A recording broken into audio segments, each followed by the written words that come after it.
The craziest game winners in NBA history. Smith has it. Knicks down three. Should the Bulls foul? No. Anthony for three. Bang! That one goes. Today, we are set to take a look at some of the craziest game winners of all time. Seemingly impossible makes by some of the biggest names in league history when their backs were against the wall. 1. Kawhi Leonard's buzzer beater in Game 7. Up first is a matchup between the Toronto Raptors and the Philadelphia 76ers in Game 7 of the 2019 Eastern Conference semifinals. This had been a hard-fought back-and-forth series that pushed both teams to their absolute limits, and it appeared that not even 4 quarters were going to be enough to determine a winner. With just 3 seconds left in the contest, Kawhi Leonard received the inbounds pass and began driving to the right, immediately hounded by Ben Simmons. While he was able to get around Simmons, Joel Embiid picked him up. With just 0.7 seconds left on the clock and no other options, Leonard pulled up just 1 step inside the three-point line, with Embiid right there to contest the shot. Before the ball had even made it to the rim, the final buzzer sounded, leaving players, fans in the arena, and even those watching at home on the edge of their seats. Initially, the ball hit the front of the rim before bouncing a handful more times, the shot looking more and more likely to go in with every hop before finally sinking through. Leonard hit a seemingly impossible shot over a world-class defender to complete what was an extremely impressive series win, punching their ticket to the Eastern Conference Finals. This was an absolute carry job from Leonard in this contest, not even taking into account his heroic shot that sealed the series. He finished the matchup with an astounding 41 points, 8 rebounds, 3 assists, and 3 steals, outscoring the remaining 4 Raptors starters combined by 11 points. As we know, the Raptors went on to win the NBA Finals this season over the Golden State Warriors, giving Leonard his 3rd ring and 2nd Finals MVP. He became a legend in Toronto due to this impeccable run through the playoffs where at times he looked like the best player on the planet. And none of what came after the second-round series against the 76ers would have been possible without his mind-blowing game winner in Game 7. 2. Michael Jordan's The Shot against the Cleveland Cavaliers. Now, we have a game winner that was so iconic that it went on to simply be known as The Shot.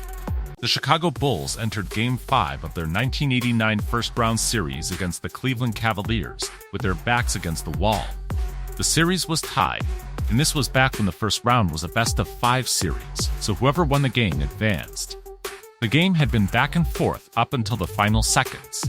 Coming out of the timeout, the Cavs held a 199 lead. With 3 seconds left in the game, Michael Jordan caught the inbound pass on the right wing, just outside of the three-point line. As the final seconds ticked down, he had enough time to take 1 dribble to the left before pulling up for a leaning mid-range jumper. Craig Alo defended the shot as well as someone could, forcing Jordan to adjust his shot while in midair. However, even this contest was not enough, and Jordan sank the jumper, leading to one of the most remembered moments in NBA history.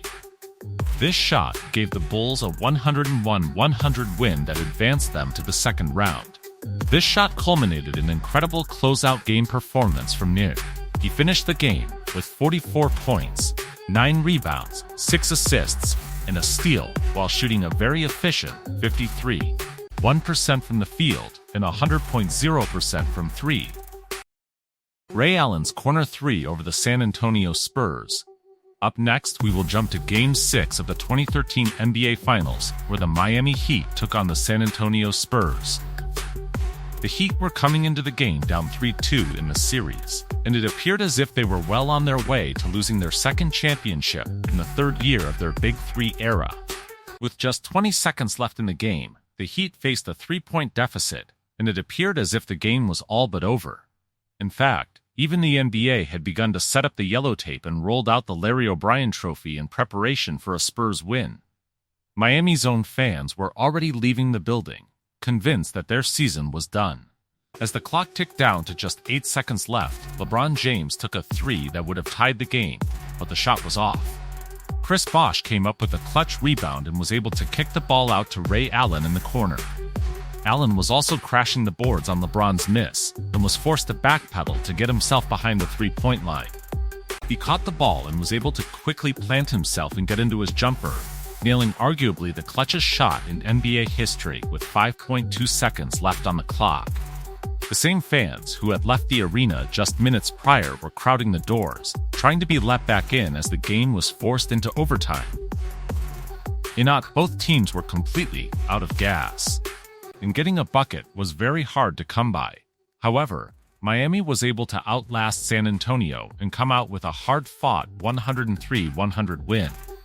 Despite coming through when it mattered most, this was not a particularly strong performance from Allen, finishing the game with 9 points, a rebound, 2 assists, and a steal while shooting an out-of-character 37.5% from the field and 33.3% from three. His only make from deep went on to be not only the most important shot of the game, but the entire 2012-13 season. While Allen's shot was not technically buzzer-beating game-winning shot like others on this list, it still constitutes as a game winner. It forced the game to overtime and without the extremely clutch make from one of the best marksmen that the game has ever seen. There would have been no overtime, and the Heat would have fallen short of their second ring of the era. Rallying off of this win, the Heat were able to close out Game 7 with a win. 4. Michael Jordan's game winner against the Utah Jazz in 1990. Rounding out the list, we will take a look at Game 6 of the 1998 NBA Finals where the Chicago Bulls took on the Utah Jazz. Chicago entered the matchup with a 3-2 series lead, but if they dropped this matchup, it would force Michael Jordan to play in his first Finals Game 7 of his entire career.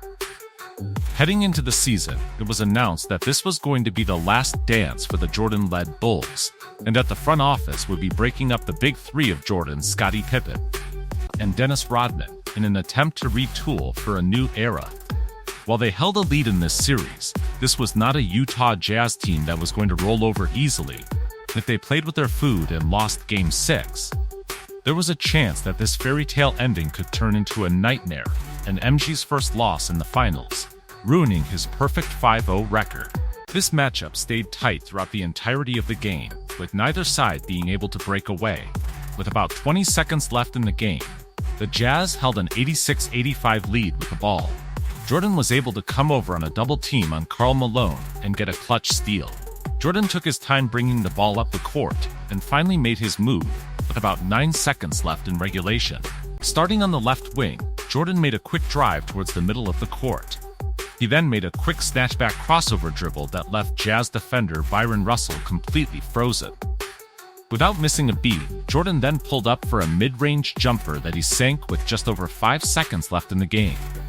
The Jazz were unable to score, and the Bulls took not only Game 6 but the 1998 NBA Finals by a final score of 87-86, giving Jordan his 6th ring in 6 trips to the finals, and gave the storybook ending to this dynasty that it deserved.